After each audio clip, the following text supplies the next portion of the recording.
Sahabat hikmah di balik kisah, menyusuri medan terjal berliku, dengan sepeda motor dinasnya lanjut masuk ke balik rimbun pepohonan. Menembus hutan Bukit 12 dengan berjalan kaki, menjadi aktivitas rutin Serda Giman minimal seminggu sekali. Dari posnya, perjalanan minimal 60 km. Personel Babinsa Kodim 0415 Batanghari Jambi ini menempuh demi sambangi anak-anak suku dalam, generasi penerus penjaga rimba Jambi. Kadang sekedar membawa buah tangan, namun tujuan utamanya tak lain untuk mengajar. Seperti ini di kelasnya, beralas rumput beratap dedaunan, dan modalnya hanya sebuah papan, spidol, tekad, serta harapan. Sederhana namun sejauh ini asa tak sia-sia. Anak-anak rimba merasakan manfaatnya. Tak hanya medan yang panjang, jalan berliku merintis dan mendekati anak-anak ini adalah perjuangan yang telah dan masih akan terus dilewati. Harapan Giman hanya satu, lebih banyak lagi anak yang bisa diajarkannya mengenal tulis dan baca. Tak ada pamrih apapun mengharap apa-apa. Kecuali hujan besar melanda, Serda Giman selalu mengupayakan datang dan menggelar kelasnya. Mengantar bekal ilmu dan jendela dunia ke dalam rimba.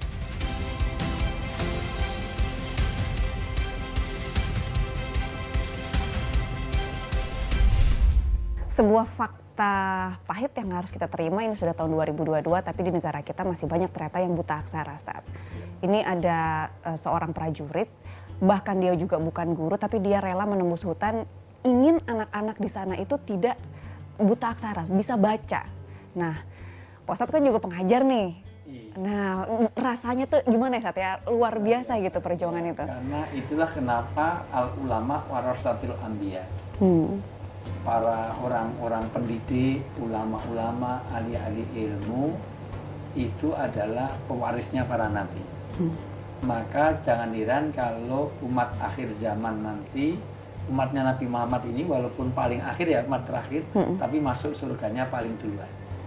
Karena dia mengambil peran kenabian. Kalau umat terdahulu, umat Nabi Musa, Nabi Isa, Nabi Ibrahim itu yang penting taat ibadah. Tapi tugas menyebarkan ilmu itu pada nabi. Kalau umat akhir zaman enggak, itu tugas pada kita, niatul amal wa tabligh. Kita ini kalau kita punya ilmu, kita tidak saja belajar tapi juga mengajarkan. Jadi kalau Rahma sekarang belajar di sini, nanti akan mengajarkan kepada anaknya. Karena khairukum man ta'al Al-Qur'an wa 'allama, itu ada wawu atof, tidak boleh diputus. Tugasmu adalah belajar dan mengajarkan. Enggak cukup hanya belajar, mereka juga harus mengajarkan. Setan itu jahat dan mengajak orang lain berbuat jahat. Maka orang Islam tidak cukup jadi orang baik. Kalau jadi orang baik, kalah dengan setan. Karena setan itu dia jahat dan mengajak orang lain berbuat jahat. Maka kita harus jadi orang baik dan mengajak orang lain berbuat baik. Kita yang mencari ilmu dan menyebarkan ilmu. Sekarang kita belajar, besok harus mengajarkan. Maka prajurit lagi, dia punya pahala double-double yang luar biasa, dan itu akan jadi jariah. Ingat, jariah itu apa? Satu, sedekah. Sedekah dengan kita memberikan harta, mohon maaf, apapun yang kita berikan untuk kemanfaatan umat, kita sudah mati pun pahala masih mengalir. Multi level marketing, tidak putus-putus. Bagaimana setiap hari kita membuat pahala yang tidak putusnya? Maka setiap hari kita harus mensedekahkan harta. Kedua, nggak punya harta gimana? Ilmu. Orang yang ilmu yang bermanfaat, berikan ilmu bermanfaat. Meskipun nanti juga ilmu yang nanti akan merusak juga akan jadi dosa jariah. Ngajari orang berbuat jahat, nanti orang lain berbuat jahat seperti itu, maka kita pahalanya dosanya mengalir kita. Ilmu yang bermanfaat luar biasa. Dari TNI ini mengatur jariah, maka kalau jariah dengan nggak bisa dengan harta, dengan ilmu. Yang ketiga, mendidik anak jadi yang soleh. Karena doa-doanya nanti akan mengalir pada kita. Inilah yang disebut dengan jariah. Setiap anak Adam mati, hanya 3 yang akan mengalir sampai mati. Satunya, saya ulang, sedekah, harta yang disedekahkan untuk kebaikan. Kita bangun masjid, kita bangun apapun, fasilitas-fasilitas umum yang memberi manfaat bagi orang lain. Kedua, ilmu yang bermanfaat, mengajarkan ilmu. Yang ketiga adalah orang-orang yang membuat generasi-generasi yang soleh dan solehah. Maka orang kerja di dunia pendidikan, menyebarkan ilmu itu jadi kewajiban bagi kita.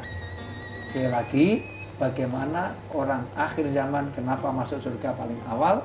Karena dia tidak sekedar berbuat baik tapi mengajak pada kebaikan, apalagi mengajarkan baca tulis, apalagi mengertikan nilai-nilai kebaikan kebenaran. Masya Allah, luar biasa. Itu membuat benar. Makanya guru itu adalah Penerang. Penerang. Maka disebut guru. Maka kalau ada guru kok dia membuat ngajarkan kejelekan, itu penggelap. Itulah makanya kenapa Islam mendorong umatnya untuk menjadi penerang ya, Betul. menjadi pengajar. Iya, pengajar. Harus. Karena kita tidak cukup, sekali lagi, tidak cukup kita mengerti ilmu. Orang yang membungkam ilmu nanti dimintai pertanggungjawaban. Kamu punya ilmu, kenapa kamu nggak mau nyampaikan pada orang lain? Nah, makanya nanti dimintai pertanggungjawaban. Sumalatus aluna yauma idin anin naim. Loh, tapi bagaimana kalau saya dokter apa? Kalau kamu ahli hadis, sampaikan supaya orang tahu bahwa kamu ahli hadis. Kadang-kadang untuk bisnis paranormal aja pakai begitu, padahal dia tidak memberikan satu penerangan sebagaimana yang dilakukan kepada kita. Dan itu tidak sombong, enggak, biar umat tahu. Supaya nanti terbimbing pada jalan yang kebaikan. Itulah Masya Allah, mulianya kedudukan seorang guru ya, luar biasa sahabat hikmah. Itu dia kisah-kisah yang hari ini kita kupas, luar biasa bermanfaat.